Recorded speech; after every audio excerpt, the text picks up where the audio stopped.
الرجیم بسم اللہ الرحمن الرحیم الحمد للہ رب العالمین الصلاۃ والسلام علی اشرف الانبیاء والمرسلین خیر المبشرین والمنذرین سیدنا و طبیب نفوسنا و شفیع ذنوبنا ابی القاسم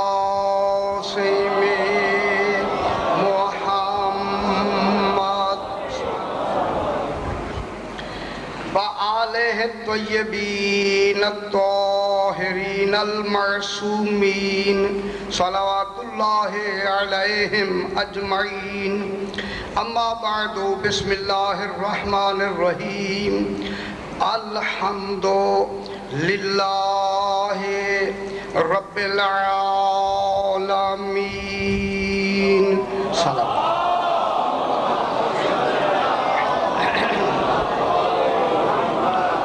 پھر بھی ذرا ایک مرتبہ بلند تر صلوات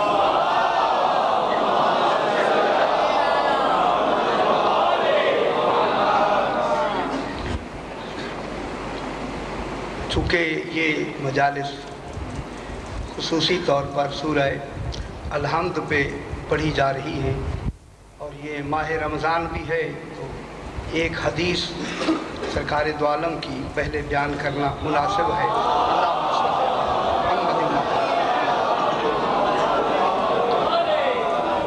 سرکار فرماتے ہیں کہ دن تو وہی ہوتے ہیں جو روز آتے ہیں،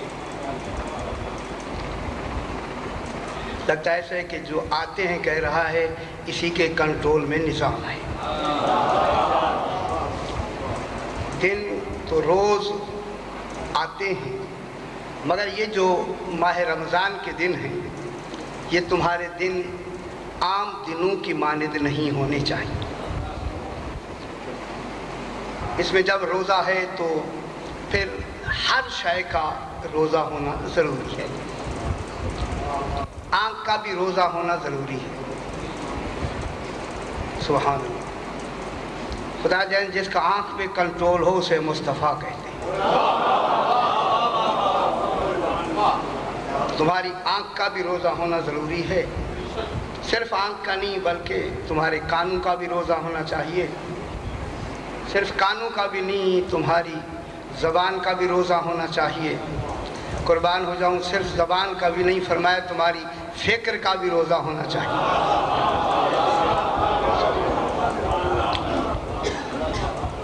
تمہاری فکر بھی پابند رہے کہ ماہ رمضان ہے۔ رات جہاں بات ختم ہوئی وہیں سے بات تو آگے بڑھاتے ہیں کہ اس سورہ الحمد کے 25 نام، کل جو نام بحث ہوئی اس کو کہتے ہیں الشفاء۔ یہ امراض، جسمانی امراض کے لیے بھی شفا ہے اور نفسانی امراض کے لیے بھی شفا ہے اور روحانی امراض کے لیے بھی شفا ہے۔ اس پہ جو کل بحث 2 دن بحث ہوئی، آج یہ بات یہاں سے شروع ہوتی ہے کہ اسی سورت کا نام ہے سورۃ الکنز۔ صاحبان علم تشریف رکھتے ہیں، تھوڑی سی میں آج گہری گفتگو کرنا چاہتا ہوں، چونکہ نام ہی خالق نے ایسا رکھا ہے، پھر اسی خزانے میں سے موتی چننے پڑیں گے۔ کنز کے معنی خزانے کے ہوتے ہیں، جسے خالق کنز کہے، خدا جان اس کا معیار کنزیت کیا ہوگا؟ کنزیت کا معیار کتنا بلند ہونا چاہیے کہ جسے خالق نے خزانہ کہا ہو، جس کے خزانے کی انتہا ہی نہ ہو اور وہ خزانہ کہے۔ ہم آپ کہیں جس کے پاس کچھ نہیں ہے وہ تو کچھ اور بات ہے، جس کے پاس سب کچھ ہے وہ خزانہ کہے وہ کتنا بڑا خزانہ ہوگا۔ تو اس سورت کا نام ہے سورۃ الکنز۔ سرکار آپ کے پاس تفسیریں موجود ہیں، اور یہ جملہ جو آگے اس کے لکھا ہے، جب کنز ہی کہہ دی تو بہت بڑی بات ہو گئی، خزانہ کہنا بہت بڑی بات ہو گئی۔ خدا جانے اللہ نے بھی حدیث قدسی میں اپنے آپ کو خزانہ فرمایا، کن تو کنزن مخفین، میں چھپا ہوا خزانہ تھا۔ میں جملہ کہہ دوں، تو چھپا ہوا خزانہ ہے، الحمد اب تیرا چھپا ہوا خزانہ نہیں ہے، اب نہیں ہے۔ بے شک یہ کنز ہے مگر یہ مخفی نہیں ہے، ہے یہ خزانہ۔ جب خزانہ کہا تو آگے لفظ لکھی ہیں کہ یہ توجہ فرمائیں کہ اللہ کے عرش کے خزانوں میں سے، معلوم ہے اللہ کا کوئی خزانے کا عرش ہے، خزانے ہیں اللہ کے، اس خزانے، اور وہ ہیں کہاں؟ اللہ کے عرش میں۔ کوئی عرش ہے اللہ کا، کوئی میں اس لیے کہہ رہا ہوں کیونکہ وہ تصور میں نہیں آئے گا، وہ جو اس کا عرش ہوگا وہ تصور سے مابرا ہوگا، کہ اس کا عرش ہے جس میں یہ خزانے ہیں۔ اور کیسے خزانے؟ فرمایا کہ اس عرش کے خزانوں میں سے سب سے زیادہ وزنی قیمتی خزانہ سورہ الحمد ہے۔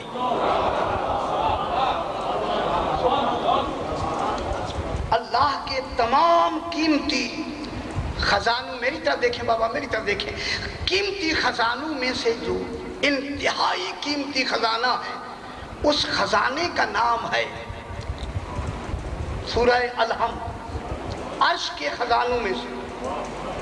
اب دیکھتے ہیں، تھوڑی سی بات پھر آگے بڑھاتے ہیں کہ جب یہ خزانہ اتنا قیمتی ہے، اے اللہ تو بتا تو صحیح تیرے پاس کتنے خزانے ہیں، تاکہ پھر ان کا وزن کریں کہ وہ سارے ایک طرف، ان میں سے قیمتی خزانہ تیرا سورہ الحمد ہے۔ اور نہیں فرما رہے، معلوم ہوتا ہے سارے خزانے اس کے مقابلے میں اتنی قیمتی نہیں ہیں جتنی یہ قیمتی ہے۔ اب میں جملہ کہہ دوں، جن کو یہ خزانہ ملے گا وہ الحمد للہ رب العالمین، الصلاۃ والسلام علی اشرف الانبیاء والمرسلین، خیر المبشرین والمنذرین، سیدنا و طبیب نفوسنا و شفیع ذنوبنا ابو القاسم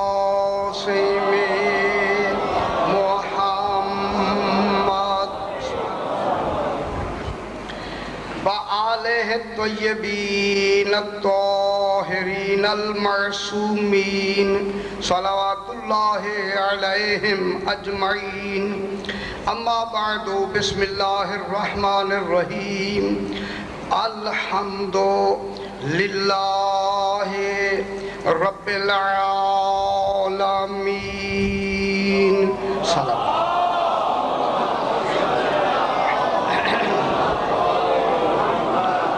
پھر بھی ذرا ایک مرتبہ بلند تر صلوات۔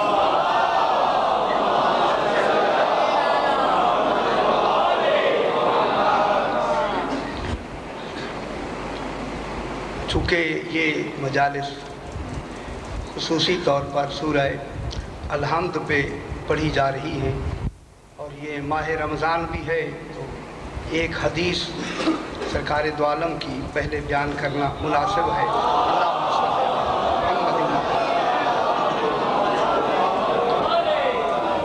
سرکار فرماتے ہیں کہ دن تو وہی ہوتے ہیں جو روز آتے ہیں،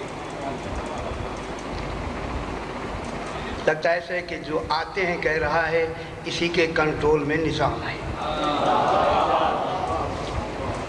دن تو روز آتے ہیں، مگر یہ جو ماہ رمضان کے دن ہیں، یہ تمہارے دن عام دنوں کی مانند نہیں ہونے چاہیے۔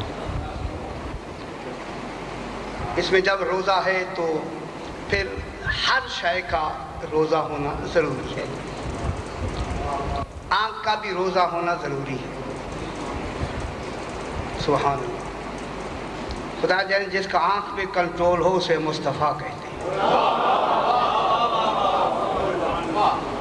تمہاری آنکھ کا بھی روزہ ہونا ضروری ہے، صرف آنکھ کا نہیں بلکہ تمہارے کانوں کا بھی روزہ ہونا چاہیے، صرف کانوں کا بھی نہیں تمہاری زبان کا بھی روزہ ہونا چاہیے۔ قربان ہو جاؤں، صرف زبان کا بھی نہیں، فرمایا تمہاری فکر کا بھی روزہ ہونا چاہیے۔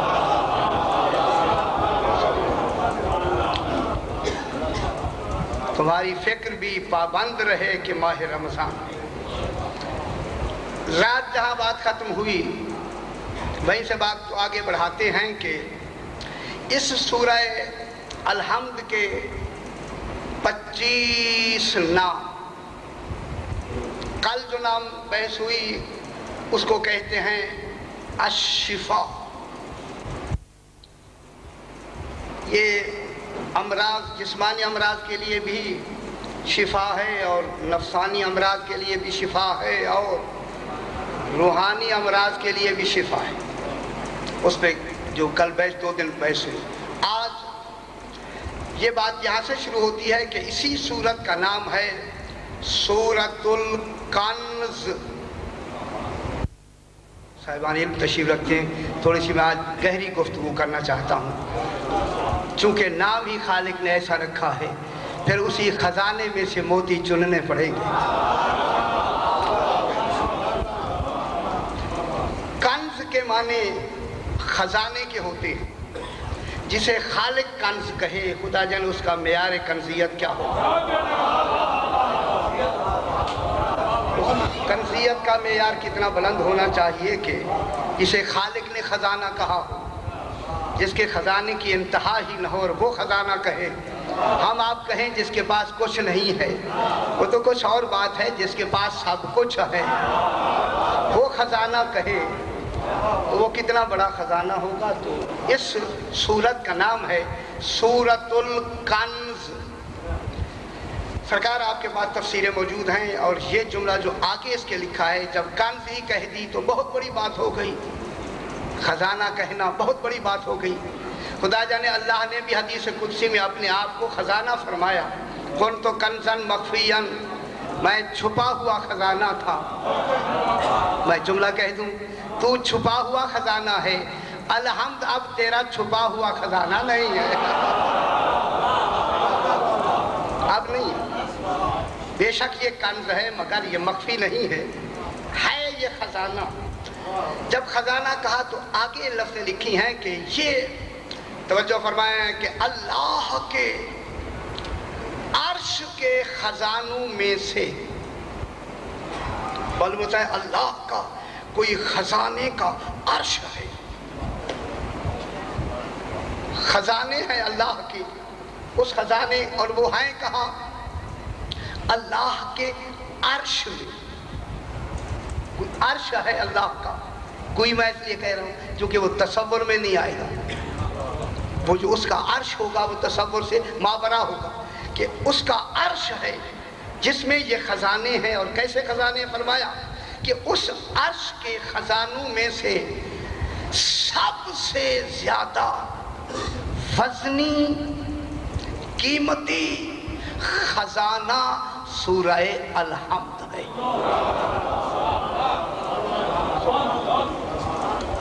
اللہ کے تمام قیمتی خزانوں، میری طرف دیکھیں بابا، میری طرف دیکھیں، قیمتی خزانوں میں سے جو انتہائی قیمتی خزانہ ہے، اس خزانے کا نام ہے سورہ الحمد، عرش کے خزانوں میں سے۔ اب دیکھتے ہیں، تھوڑی سی بات پھر آگے بڑھاتے ہیں کہ جب یہ خزانہ اتنا قیمتی ہے، اے اللہ تو بتا تو صحیح تیرے پاس کتنے خزانے ہیں، تاکہ پھر ان کا وزن کریں کہ وہ سارے ایک طرف، ان میں سے قیمتی خزانہ تیرا سورہ الحمد ہے۔ اور نہیں فرما رہے، معلوم ہوتا ہے سارے خزانے اس کے مقابلے میں اتنی قیمتی نہیں ہیں جتنی یہ قیمتی ہے۔ اب میں جملہ کہہ دوں، جن کو یہ خزانہ ملے گا وہ کتنی قیمتی ہونا چاہیے۔ میرے ساتھ رہیں،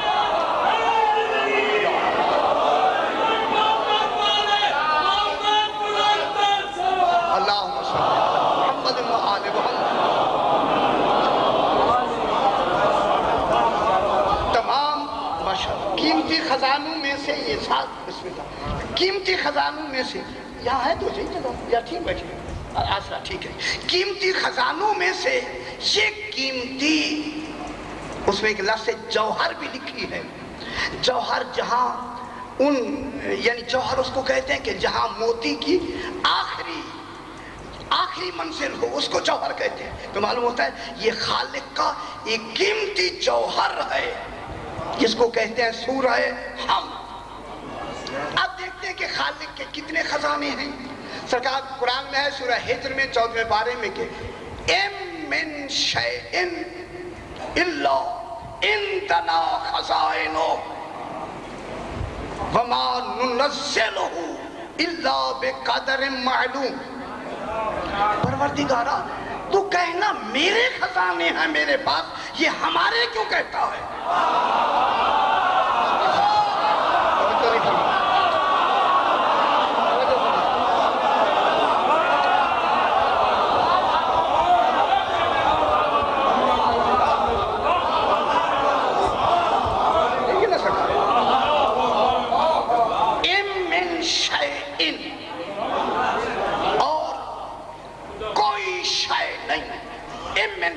نہیں ہے کوئی شے کوئی شے نہیں ہے ام من شے ان یہ دیکھیں نفی کا آیا کوئی شے نہیں الا یہ استثناء کیا تھا یعنی حصر ہو گیا کوئی شے ایسی نہیں لیکن یہ ہے کہ ہر شے عندنا ہمارے پاس ہے خزانوں کی صورت میں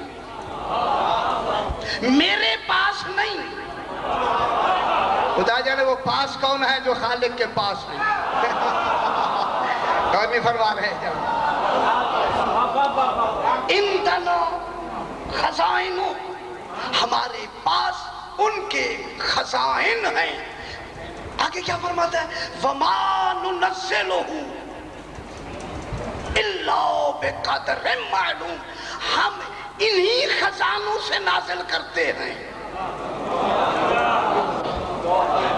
اللہ اکبر یہ رمز کی بات تو یہی ہے کراچی میں بات ہو رہی ہے فما ننزلہ اور ہم نہیں نازل کرتے لیکن انہی خزانوں میں سے جن کو ہم نے خزانہ بنایا ہے انہی خزانوں ہر شے خزینہ ہے انہی خزینوں میں سے ہم ہر شے کو الا بقدر معلوم ہم انہیں ہر ایک کی صلاحیتوں کے مطابق اور اپنے عدل کے مطابق نازل کرتے رہتے ہیں ہائے ہائے ہائے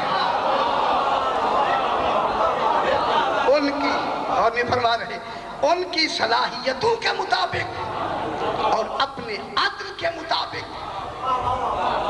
کیا کرتے رہتے ہیں ان کو نازل کرتے رہتے ہیں اسی خزانے میں سے ہم نازل کرتے رہتے ہیں تو زیادہ آپ خوش بھی ہو جائیں تو جملہ میں کہہ دوں معلوم ہوتا ہے کوئی شے ایسی نہیں ان تمام کے خزانے اس کے پاس موجود ہیں کوئی شے ایسی نہیں تو پھر خالق کوئی سارے تو خزانے ہیں ان خزانوں کا بھی کوئی خزینہ بتا دے ہمیں فرمایا وَكُلَّ شَيْءٍ أَحْصَيْنَاهُ فِي إِمَامٍ مُبِينٍ اور انہیں فرمایا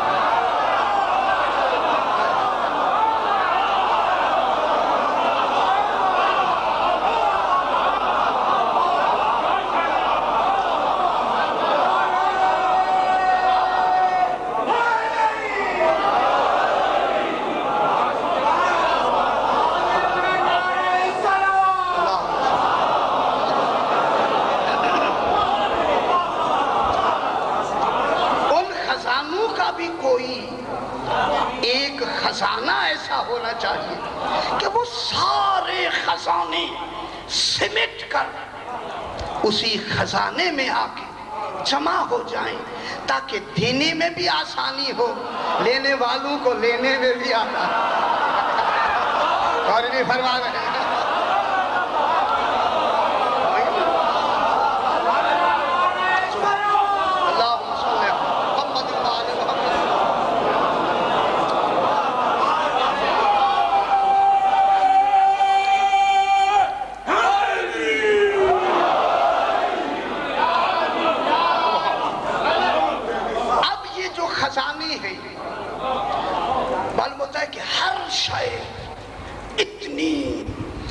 اتنی ہے کہ وہ ایک خزانہ ہے خالق کا. ہر شے اللہ جانے وہ اس کے نزدیک شے کیا ہے. ہم تو شے ایک ایک شے کو شے کہتے ہیں, اللہ جانے وہ کسے شے کہتا ہے. آخر اسے جو کلّا شے کہا کہ کلّا شیء احصیناہ, پھر کوئی شے چھوٹی نہیں, وہ کل میں شامل ہے. پھر زیبا ہے اسی امام کو کہے سلونی خلیفہ علیہ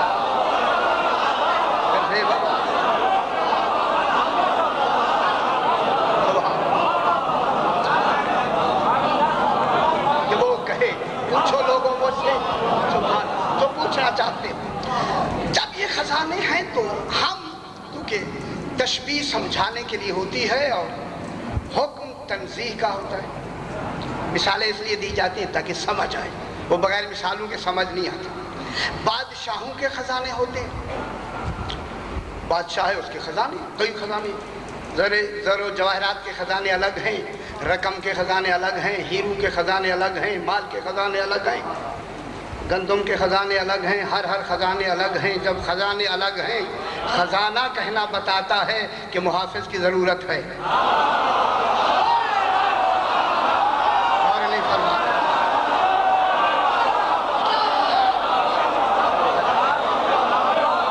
میں کیا کہہ رہا ہوں, خزانے بغیر حفاظت کے رہ سکتے ہی نہیں.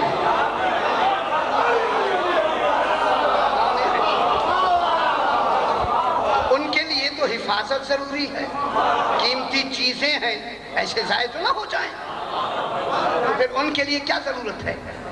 اس لیے پھر بادشاہ اپنے خزانوں کی حفاظت کے لیے مال خانے بناتے ہیں کہ یہ یہاں رہے گا, یہ یہاں رہے گا. پھر آپ بھی اپنے خزانے کے, عام آدمی بھی اپنے خزانے کی حفاظت کے لیے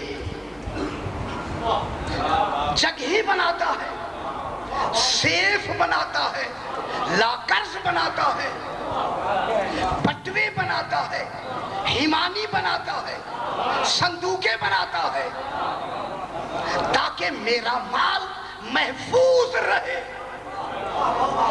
ان کو جن کو آپ حفاظت کے لیے کہہ رہے ہیں, یہ بٹوا ہے یا کیس ہے یا ہیمانی ہے, ان کو عربی میں ایبا کہتے ہیں. ایبا, عین یہ بے با, ایبا. ایبا وہ ایک کثیر محافظ مکان ہوتا ہے جس میں ہر شے کی حفاظت ہو جاتی ہے. اس کو کہتے ہیں عربی میں ایبا. اب اللہ کے جتنے خزانے ہیں وہ ایبا میں ہیں. ایبا, عین یہ بے, ایبا. اب ڈھونڈنا ہے کہ وہ ایبا کون ہے. اب میرا علی فرماتا ہے نحنو ایبا تو علم اللہ ہے, اللہ کے ایبا ہی ہم ہیں.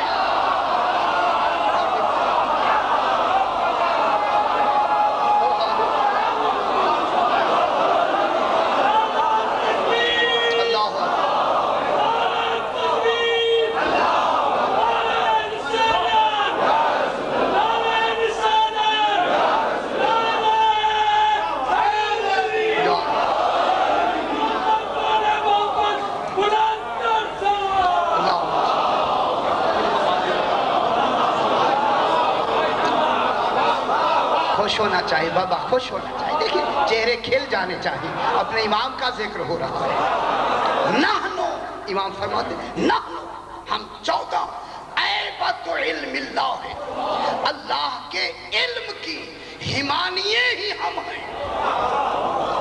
حمانی سمجھ رہے, یہ متروک سی لفظ ہے. حمانیے ہم ہیں, صندوق ہم ہیں, جائے حفاظت ہم ہیں. پھر فرماتے ہیں نحنو خازنو علم اللہ ہے, اس اللہ کے علم کے خزانے کے کلید بردار ہی ہم ہیں.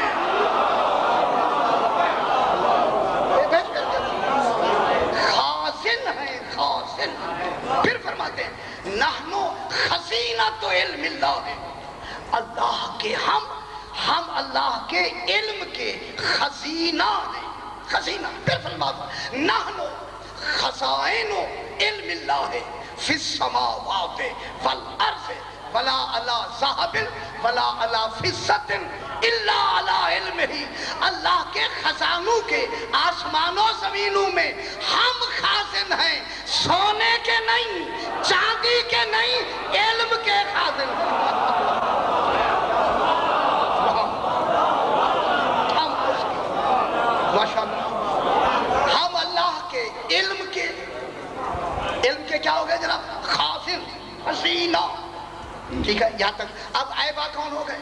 جہاں سارے علم آ کے جمع ہوتے ہیں اس کو کہتے ہیں عیبہ. عین یہ بے عیبہ.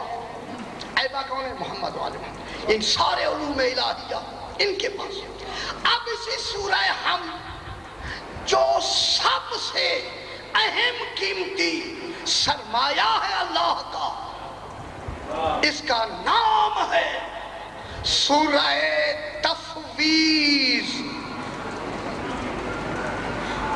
سبحان سورہ تفویض. تفویض فیض سے بطور، اس کے دو معنی ہو سکتے ہیں، بطور فیض عطا کر دینا. میں بہت بڑی بات کر رہا ہوں. اس کا نام ہے تفویض. بطور فیض عطا کر دینا، اس کو بھی تفویض کہتے ہیں. یا سپرد کر دینا، بوقت ضرورت لے لیں گے. نہیں توجہ نہیں فرما رہے میں کیا کہہ رہا ہوں.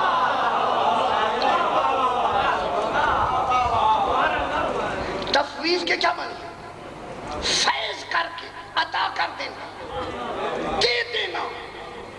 دے دینا، یہ دے دینا زیادہ بہتر ہے. سپرد کر دینا، سپرد کر دینا. مکے میں یہ سورت نازل ہوئی ہے، سپرد نہیں ہوئی. تو جو فرمائے میرے ساتھ ہو جائیں گا. رسول پر مکے میں یہ سورت نازل ہوئی ہے، سپرد نہیں ہوئی. سپرد پہلے ہو چکی ہے. سپرد پہلے ہو چکی ہے. یہاں تو نازل ہوئی ہے. نازل ہونے کے معنی ہے پہنچا دینا، سپرد کے معنی ہے محفوظ رکھنا. میں کیا کہہ رہا ہوں؟ بابا محفوظ رکھنے کے لیے انہیں حفاظت کے لیے دی جاتی ہے جو انہیں سنبھالنے کی صلاحیت بھی رکھتے ہوں. اور نہیں فرمانے میں بہت بڑی بات، ان میں سنبھالنے کی صلاحیت بھی ہو، اور دوسرا وہ اس کو سنبھالنے میں قبول بھی کریں. شرط ٹھونس نہیں دینا. میں کیا کہہ رہا ہوں؟ ٹھونس دے تو پھر اللہ کہاں ہے؟ عادل نہیں ہے. جس کو دے رہا ہے اس میں صلاحیت بھی ہونی چاہیے، صلاحیت بھی ہو، سنبھالنے کی صلاحیت بھی ہو، اور دوسرا وہ اسے قبول بھی کرے. اب جب اللہ نے انہیں کب سے دی، یہ لفظ کہہ کے پھر بحث کرتے ہیں، کب سے دی؟ میں کہتا ہوں اے اللہ تو بتا، یہ مکے میں تو یہ نازل ہوئی ہے، کب صبر کی تو نے؟ کہتا ہے تم میرے کب کو سمجھ سکتے ہو؟ میرے ساتھ رہے نا بابا، میرے ساتھ بحث کرنی ہے. تم میں صلاحیت کب ہے کہ تم میرے کب کو سمجھ سکو؟ سنو، آج سے 1400 سال پہلے میں نے قرآن نازل کر کے کہا قیامت قریب ہے.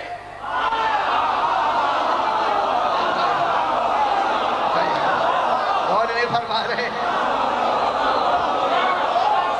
میں کیا کہہ رہا ہوں؟ یہ جملہ میں نے یہ کہا ہے کہ قیامت قریب ہے. جس کا دور اتنا قریب ہو، اللہ جانے سپرد کب کیا ہوگا.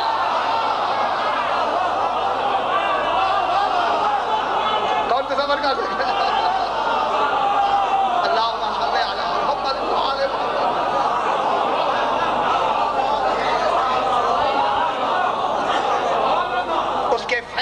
کرنے کا تصور ہی ہم نہیں کر سکتے کہ الرحمن علم القرآن کب سے ہے، کب سے تفویض کی ہے، کب سے ان کو عطا کیا ہے۔ اگر کب پہلے ہے تو پھر تو قدیر ہی نہیں ہے، زمانہ پہلے بنا دیا، پھر یہ امام زمانہ کیوں کہتے ہو؟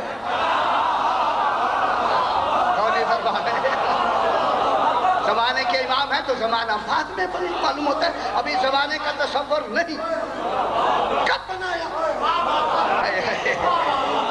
سبحان اللہ، کب بنایا؟ بس اب بات گہری شروع ہونے لگی ہے۔ انہیں یہ اتنا بڑا، دیکھیں قرآن، یہ سورہ الحمد اساس القرآن بھی ہے، ام القرآن بھی ہے، ام الکتاب بھی ہے، جو کچھ باقی کتاب قرآن میں ہے وہ سارا الحمد میں ہے، سب کچھ اب سارا الحمد کس کو دے دیا اللہ نے؟ اپنے حبیب کو۔ کب سے دیا؟ کب ابھی بنا نہیں تھا؟ میں ایک جملہ کہہ دوں اگر آپ خوش ہونا چاہتے ہیں، ابھی جبریل پیدا ہی نہیں ہوئے تھے، یہ پہلے دے دیا تھا۔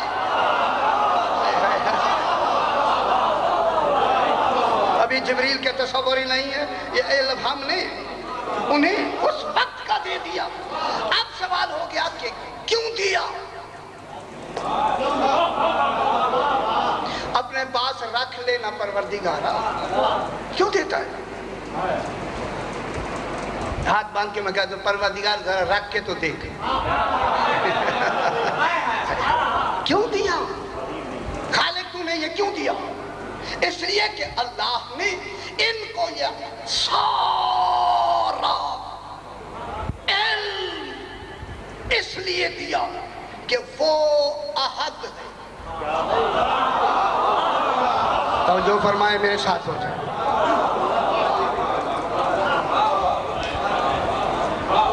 وہ کون ہے؟ خدا کے لیے آپ جو ادھر ادھر ذہن کریں گے بات نہیں سمجھ آئے گی۔ وہ احد ہے، احد۔ عظمت آل محمد بیان ہو رہی ہے انشاءاللہ، اسی احدیت سے ثابت کریں گے وہ احد ہے۔ یہ کون ہے؟ اللہ احد ہے، احد۔ کیا معنی ہوئے؟ کہ وہاں تکسر ذاتی نہیں ہے۔ اب گھبرائے نہیں بابا، گھبرائے نہیں، کیونکہ ایسا مجمع تو خدا دے دیا، ہمیں تو چاہتے ہیں۔ تکسر ذاتی نہیں ہے، وہاں کوئی ذات میں کثرت نہیں ہے، وہ بسیط حقیقی ہے۔ سبحان، بسیط حقیقی، بے سین یہ توئے، بسیط حقیقی ہے۔ پھر وہ احد بھی ہے اور واحد بھی ہے۔ اللہ احد بھی ہے اور اللہ واحد بھی ہے۔ واحد، جلدی سے میں کہہ دوں، واحد ہے بلحاظ نفی خیر، کوئی اس کا شریک ہی نہیں ہے۔ اللہ، بلحاظ نفی خیر، کوئی اس کا شریک نہیں۔ یہی تو جو یہی میں چاہتا ہوں، کیونکہ اس کی ذات بسیط حقیقی، لہذا وہاں ترکیب نہیں ہے، مجسم نہیں ہے، مرکب نہیں ہے، نہ وہاں ترکیب ذہنی ہے اس کے لیے، نہ ترکیب خارجی ہے۔ ترکیب بھی دو قسمیں، ترکیب ذہنی، ترکیب خارجی۔ پھر ترکیب ذہنی کی دو قسمیں ہیں، ترکیب وہمی، ترکیب عقلی۔ غور نہیں فرما، جیسے ترکیب وہمی قوت واہمہ کے نزدیک، واہمہ قوت کے نزدیک اجزاء کا ہونا، جیسے آنکھ، کان اجزاء ہے، وہاں قوت واہمہ کے لحاظ سے بھی اجزاء نہیں ہے، نہ آنکھ ہے، نہ کان ہے، نہ زبان ہے، وہ بغیر آنکھ کے دیکھتا ہے۔ کون یہ فرما رہے میں ساتھ رہے خدا کے لیے؟ بغیر کانوں کے سنتا ہے، بغیر زبان کے بولتا ہے، قوت فاہمہ بھی نہیں جا سکتی، وہاں ترکیب کی فہمی ترکیب بھی نہیں ہے۔ اب آ گیا جناب عقلی ترکیب عقلی، جیسے انسان فصل اور جنس سے مرکب ہو کر انسان کی حقیقت حیوان ناطق، حیوان جنس نطق فصل، وہاں یہ بھی نہ اس کی کوئی جنس ہے، نہ نوع ہے، نہ فصل ہے، تبھی تو لا شریک ہے۔ تو جو فرمائیں یہ توحید کی بات ہو رہی، وہاں جنس بھی نہیں، نوع بھی نہیں، فصل بھی نہیں، لہذا ترکیب عقلی بھی وہاں نہیں ہے، عقل بھی اسے مرکب نہیں سمجھ سکتا، قوت فاہمہ وہاں تک نہیں پہنچ سکتی۔ ترکیب خارجی دو قسمیں، ذی مادہ اشیاء کی ترکیب، اب میں قریب آ گیا، اشیاء جو مادیت والے اشیاء ہیں، جیسے آپ ایک معجون بناتے ہیں، بہت ساری چیزیں اس میں ملا لیتے ہیں، تو یہ کیا شے ہے؟ ذی مادہ اشیاء کی ترکیب، یہ مرکب ہوا بہت سی چیزوں، دوائیاں نہیں ملاتے، ذی مادہ اشیاء کی ترکیب، یہ بھی وہاں نہیں ہے۔ پھر آتا ہے غیر ذی مادہ اشیاء کی ترکیب، جیسے ذات اور وجود،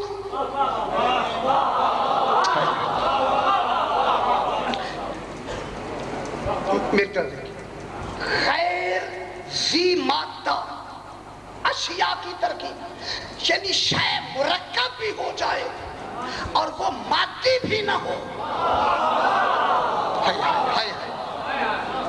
پھر میں جملہ کہتا ہوں، خدا کے لیے سمجھیں، یہ میں 14 کی بات کر رہا ہوں کہ غیر ذی مادہ اشیاء کی ترکیب، یہ مرکب بنیں گے تو اس کا مرکب نہ ہونا ثابت ہوگا۔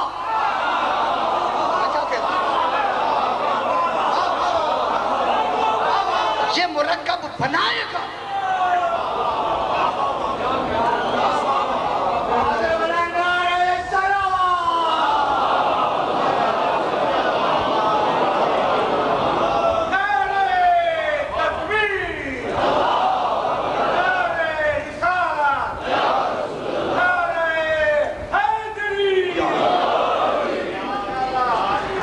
بات پہنچ رہی ہے، کیا کریں، مشکل چیزیں اسی مشکل سے ہی بیان ہوتی ہیں۔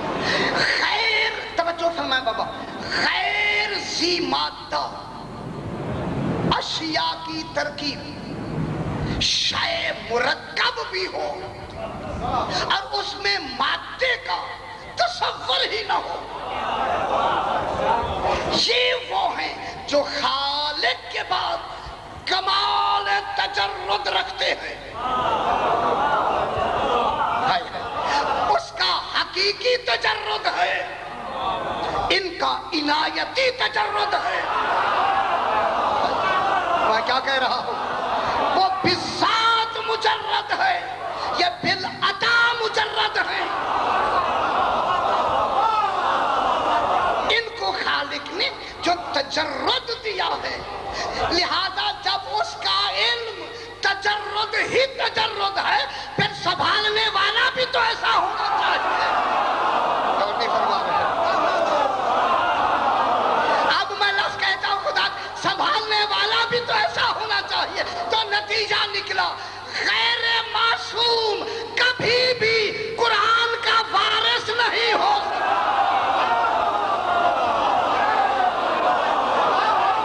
اور نہیں فرما رہے، میں کیا کہتا ہوں،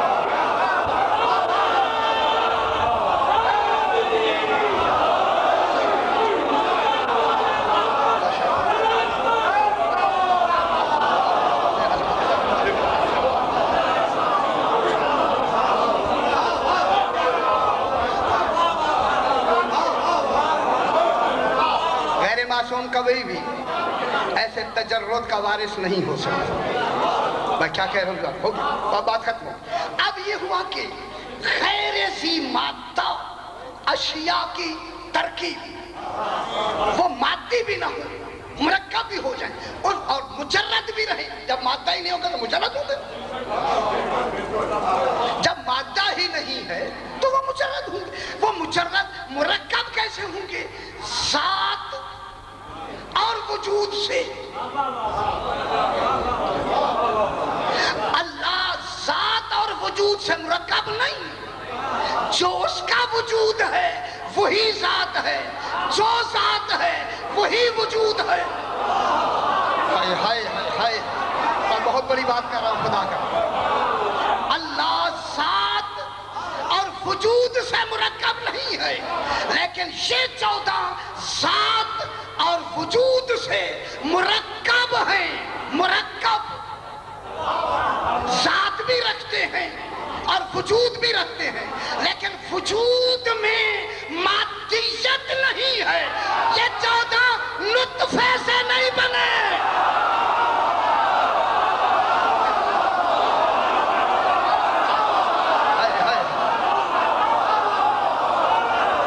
کیا کہہ رہے ہیں؟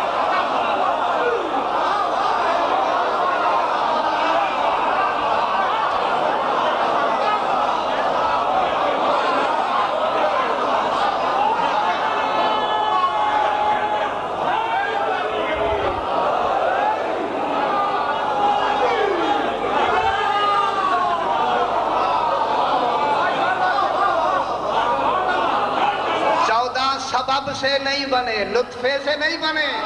خیال خدا کے لیے. یہ غیر ذی مادہ کی ترکیب ہے. لطفہ مادے کا نام ہے. اگر یہ بنائے بھی تو سبب تو ابھی والدین تو ابھی پیدا ہی نہیں ہوئے. فرما رہے ہیں والدین تو ابھی پیدا hí نہیں ہوئے نا بابا. نطفے سے بننے کا یہاں تصور ہی نہیں. یا الہ مشکل. تو یہ کیا ہو گئے؟ غیر ذی مادہ اشیاء کی ترکیب. انہیں مرکب ہونا ضروری ہے تاکہ خدا خدا رہے، یہ رہے. لیکن اتصال ایسا ہو کبھی وہ یہ ہو جائے یا وہ ہو جائے.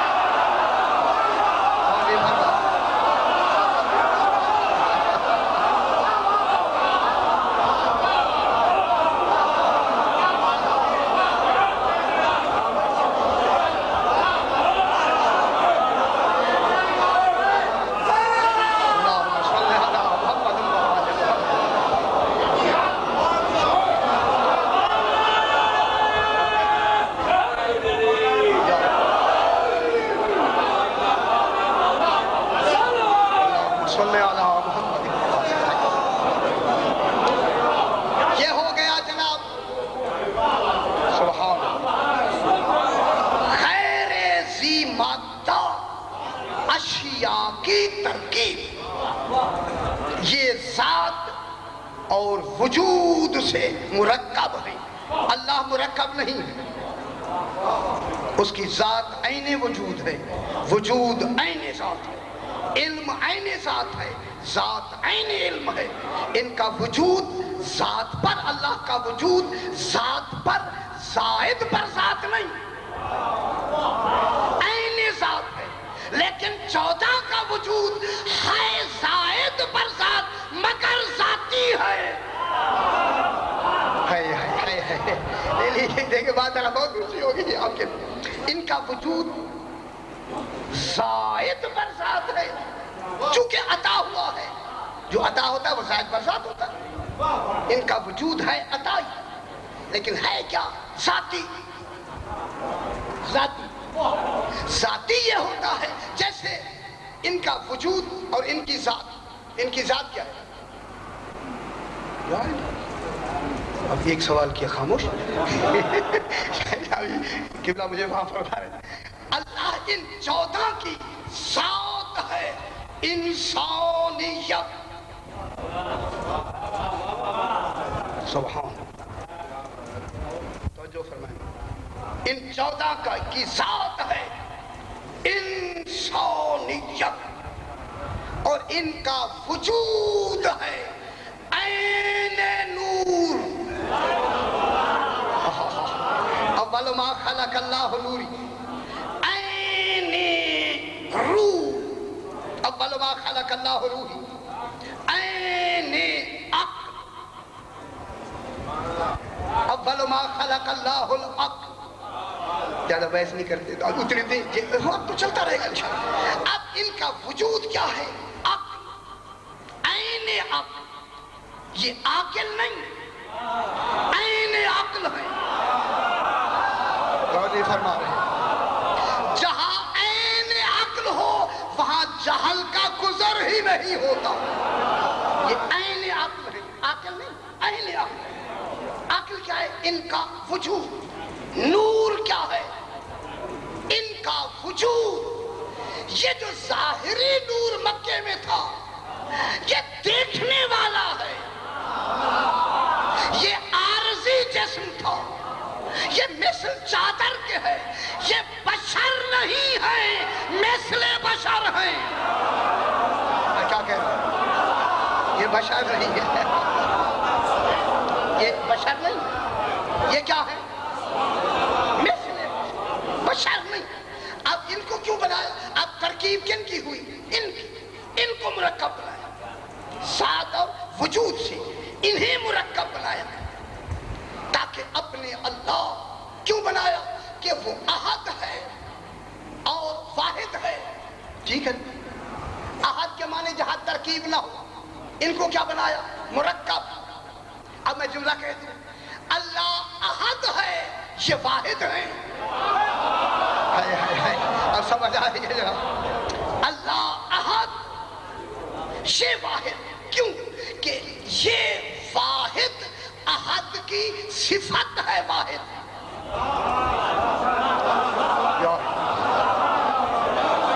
احد کی صفت واحد ہے. واحد، یہ واحد ہے بلکہ واحد الاصل ہے.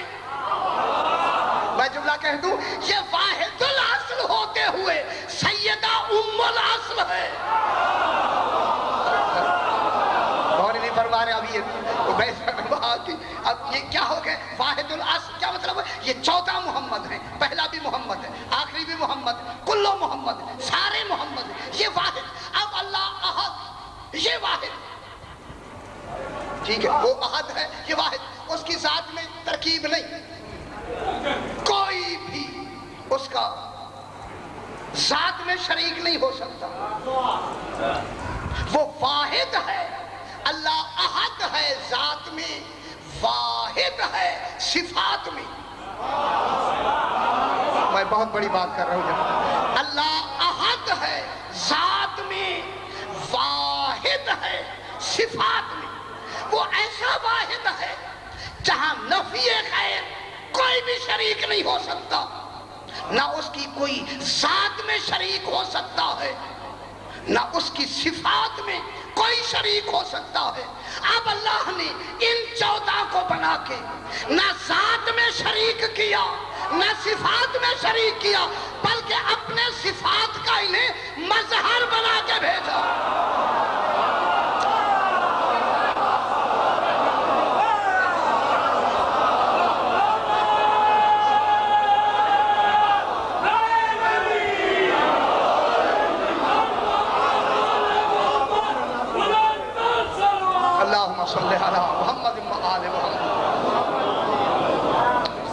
ان کو کیا بنایا؟ اپنی صفات اور ذات کا کیا بنایا؟ جو صفات عین ذات ہیں، مظہر بنایا. مظہر جائے ظہور بنایا. کمالات میرے ہوں گے، ظاہر ان سے ہوں گے. توجہ فرمائیں بابا، توجہ فرمائیں. بات تفویض پہ ہو رہی ہے، تفویض. ان کے جو میں نے سب کو سپرد کیا، چونکہ یہ میرے کمالات کے کیا ہوں گے؟ مظہر. توجہ فرمائے، میں کراچی میں بات کرتا ہوں. اے اللہ خود بننا مظہر اپنی ذات کا، صفات کا، خود مظہر بن. اللہ اگر خود بننے لگے اللہ نہیں رہتا. میں بہت بڑی بات کر رہا ہوں جناب. اللہ اگر اپنے صفات کا خود مظہر بنے محل حوادث ہو جائے گا، اللہ نہیں رہتا۔ پھر مظہر ہونے کے لیے وجود ضروری ہے، وہ تو واجب الوجود ہے۔ غور نہیں فرما رہے میں کیا کہہ رہا ہوں؟ مظہر ہونے کے لیے وجود ضروری ہے، وہ تو واجب الوجود ہے۔ لہذا ضروری ہے خالق کے لیے کہ اپنے کمالات کے مظہر کو اپنا سارا سب کچھ دے کے کہے جب وقت آئے گا ظاہر تو کرنا، فعل میرا ہوگا۔ میں کیا کہہ رہا ہوں؟ اللہ اکبر، چلو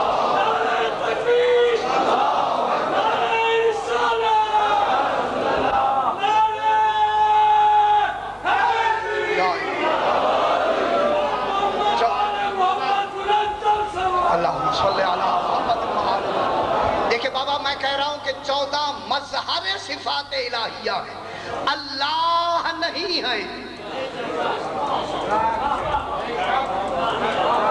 یہ ذہن میں رہے، اللہ نہیں، اللہ کے کیا ہے؟ مظہر، جائے ظہور۔ اب جو بھی شے ظاہر ہوگی انہی مظہر سے ظاہر ہوگی۔ سارا الحمد جس میں کل قرآن ہے، جب بھی قرآن ظاہر ہوگا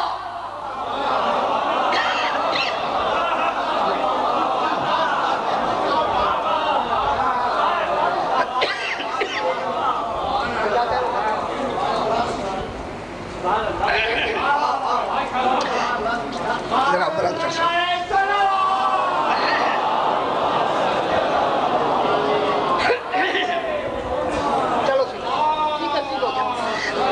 بلندر صلوات پڑھتے ہیں اللہم صلی علی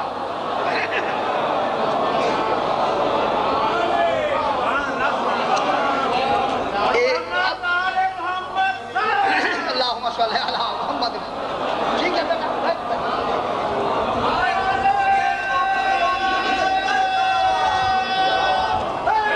یا علی اب جب دیکھیں، اب سب سے پہلے جو اترنے والی ہے وہ ہے الحمد، اور الحمد پہلے ان کے پاس ہے۔ غور نہیں فرما رہے، یہ سارا علم، یہ عیبا ہیں علم الہی کے، کیا ہیں؟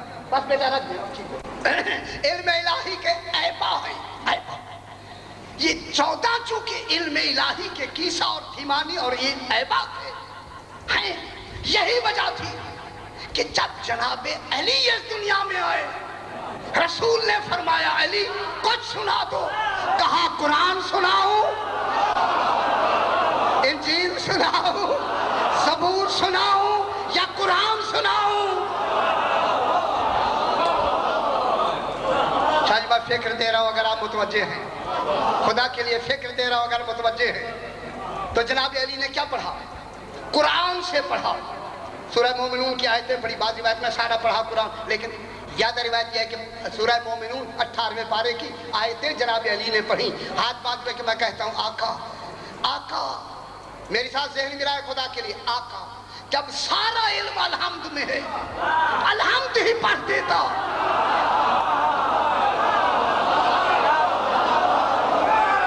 ہائے ہائے ہائے، اب سمجھ آ رہی ہے، آقا الحمد ہی پڑھ دیتا، پلٹ کے کہتا ہے پڑھ تو میں ضرور دیتا، میرے بابا پہلے نکاح میں الحمد ابو طالب پڑھ چکا ہے۔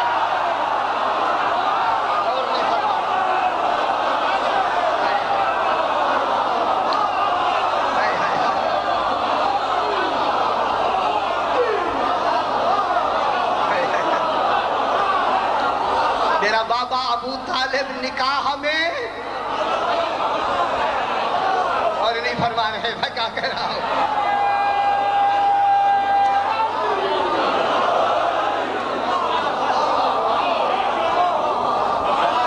کیونکہ میرا بابا جناب ابو طالب، اللہم صلی علی محمد وآل محمد۔ چونکہ وہ الحمد پہلے پڑھ چکے ہیں۔ جناب علی کے آنے سے 5 سال پہلے 25 سال کی عمر میں جب نکاح ہوا تو نکاح میں جناب علی نے کیا پڑھا؟ یہی الحمد کو پڑھی، الحمدللہ الذی، حمد ہے اس اللہ کی۔ یہ حمد کا پڑھنا بھی حمد آیا نہیں، معلوم ہوتا ہے ان سپرد کرنے والوں میں ابو طالب بھی شامل ہے۔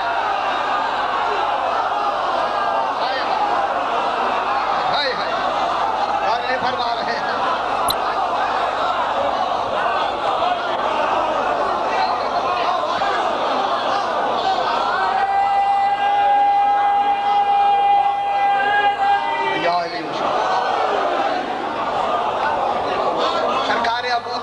بھی الحمد کی لفظ کہہ کر جہاں اپنے آپ کو اس علم میں شریک کیا، وہاں چونکہ شریعت محمدی کی نماز کبھی بھی بغیر الحمد کے ہوئی ہی نہیں۔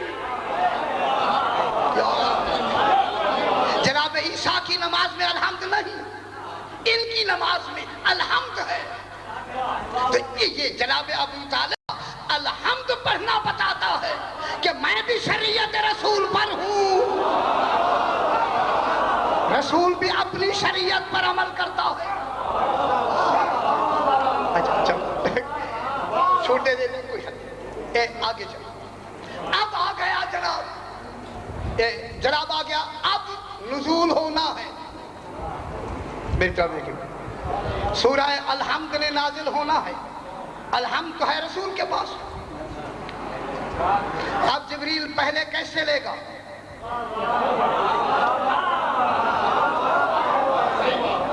غور نہیں فرما رہے۔ اگر ذہنی طور پہ میرے ساتھ ہیں تو میں کچھ کہہ دوں، متحمل ہوں گے۔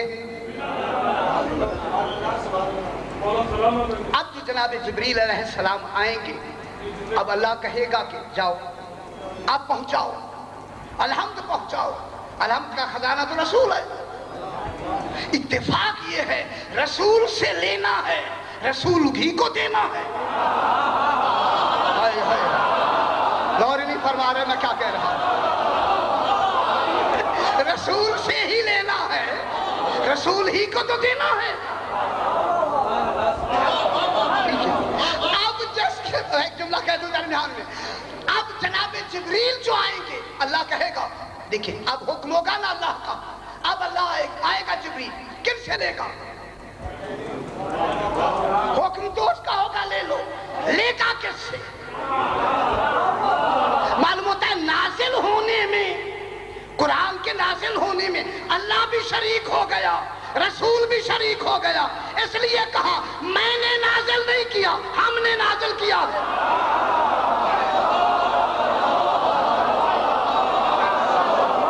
کہاں سے ہوتا ہے؟ اگر اب جو سرکار اب جو قرآن لے گا کہاں سے لے گا؟ فرمائیں کہاں سے لے گا جناب جبریل؟ کہاں سے لے گا جناب؟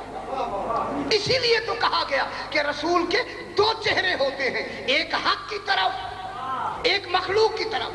حق کے چہرے کو ولایت کہتے ہیں، مخلوق کے چہرے کو نبوت کہتے ہیں۔ ولایت سے لے گا نبوت کو دے گا۔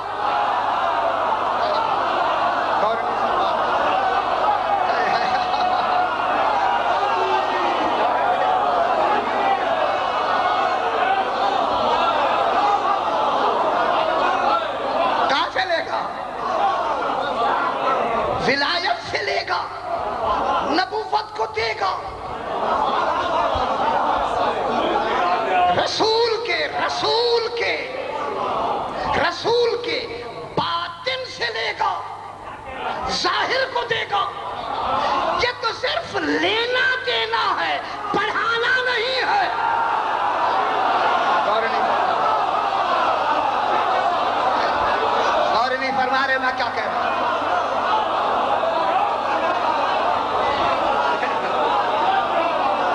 یہ وہی لینا دینا ہے، پڑھانے کا تصور نہیں ہے۔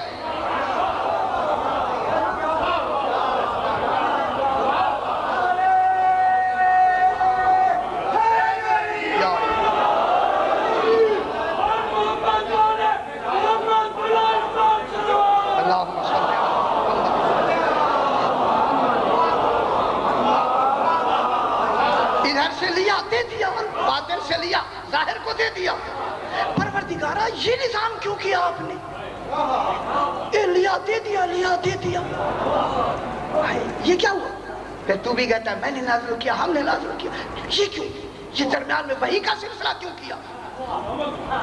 خدا کی قسم خالق نے وحی کا سلسلہ کیا ہی اسی لیے ہے کہ میں تو احد ہوں، انہی سے تو پہچانا چاہوں گا۔ اور انہی فرما رہے ہیں اللہ نے وحی کا سلسلہ کیا توحید بچانے کے لیے، رسول نے سلسلہ کیا اپنا رسول منوانے کے لیے۔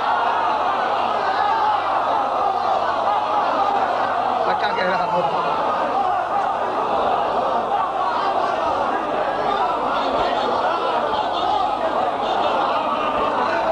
اللہ نے وحی بھیجی توحید بچانے کے لیے، رسول نے وحی کا انتظار کیا اپنا رسول منوانے کے لیے۔ میں کیا کہہ رہا ہوں کہ میں رسول ہوں تاکہ دنیا بدو یہ نہ کہنے لگے سب کچھ ہی یہی ہے، یہ نہ کہے کہ سب کچھ یہی ہے، اس لیے سب کچھ یہ نہیں، وہی آئی وہی۔ اب اگر ایک جملہ کہہ کے بات کو آگے بڑھاتے ہیں کہ اب یہی رسول جب پہلی وہی کس سے لے کے آیا ہے؟ اسی رسول، خزینہ تو یہ ہے، خزانے سے لینا ہے۔ اب میں نے عرش کی بحث نہیں کی، یار عرش کون ہے؟ جبریل جو عرش سے لیتا ہے وہ عرش کون ہے؟ ابھی بحث ہی میں نے ابھی نہیں کی، اب گھبراتے ہیں کیوں؟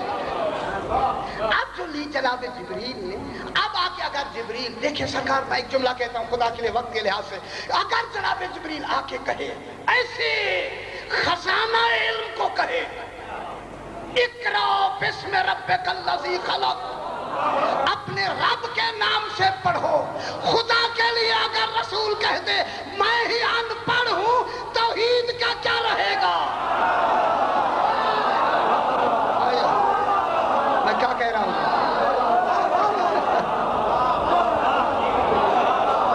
اگر رسول کہہ دے کہ میں ان پڑھ ہوں، انتخاب غلط ہو گیا یا نہیں؟ کہ خاتم المرسلین معاذ اللہ جس کا جاہل ہے تو نبی کیسے ہوں گے؟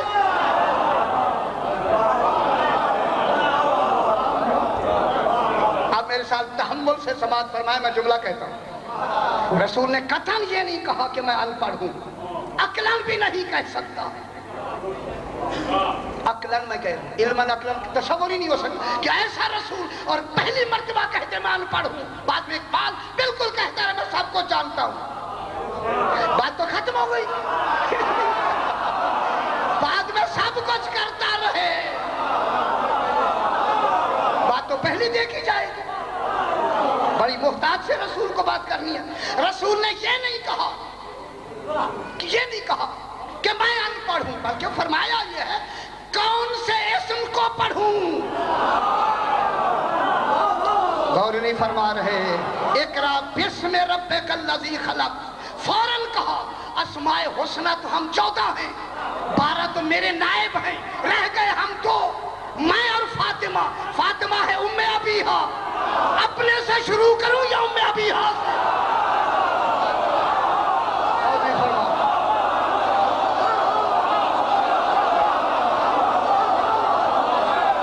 اور نہیں فرما رہے ہیں۔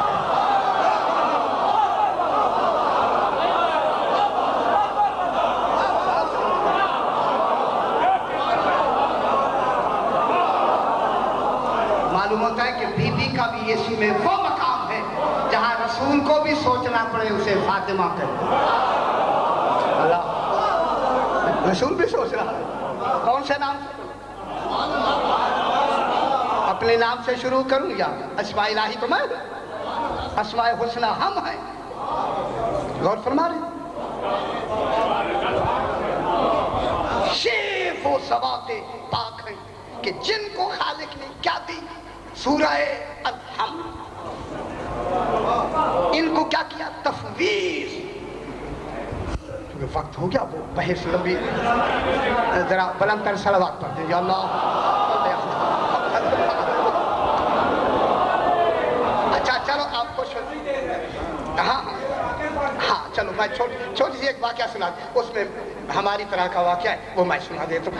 یہ پھر بحث میں پھر کریں گے، پھر میرے لیے کچھ تھوڑا سا پھر وقت چاہیے، اس میں پھر وہ زیادہ وقت ہو جائے، اسی لیے ایک مولانا صاحب باز فرما رہے ہیں تاکہ یہ تھکان بھی دور کرنی ہے۔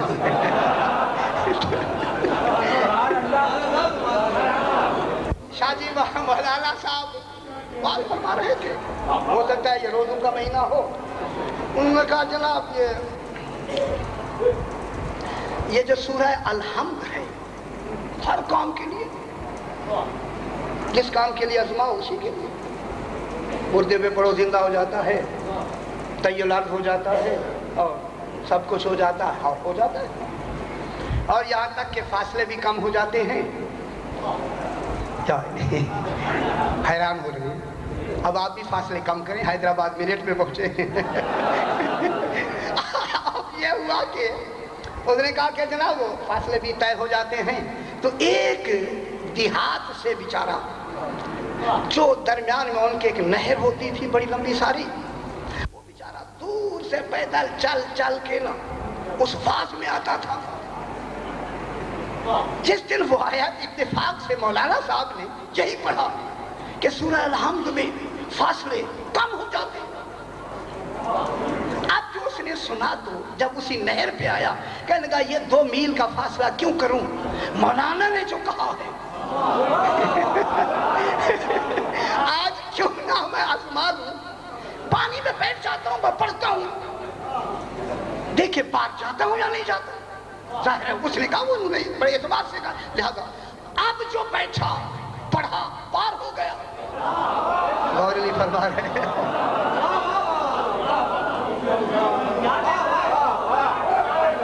میری طرف دیکھیں، ایک تھکان کم ہوئی یا نہیں جناب؟ تھکان کم ہوئی۔ اب جو بیٹھا دوسری طرف پہنچا جناب، جب وہاں پہنچا اور اس نے کہا شکر ہے اتنے فاصلے کم ہو گئے، بڑا خوش، اور کہنے لگا جس مولانا نے مجھے بتایا ہے اس کا شکریہ بھی ادا کروں، ماہ رمضان ہے اسے دعوت بھی دوں، افطاری بھی کراؤں، یا افطاری کراؤں تاکہ میرے ساتھ کریں گے، انہی کی وجہ سے تو فاصلے کم ہوئے ہیں۔ اب ان کی دعوت کر کے جو مولانا کو ساتھ لے کے اسی نہر پہ آیا، اور نہیں فرما رہے، تھکان دور ہوئی میرا خیال ہے۔ جہاں سے وہ روز بیٹھ کے جاتا تھا، اترا اور اتر کے بیٹھ گیا اور بیٹھ کے دوسری طرف چلا گیا۔ اس نے کہا مولانا صاحب آئیے نا،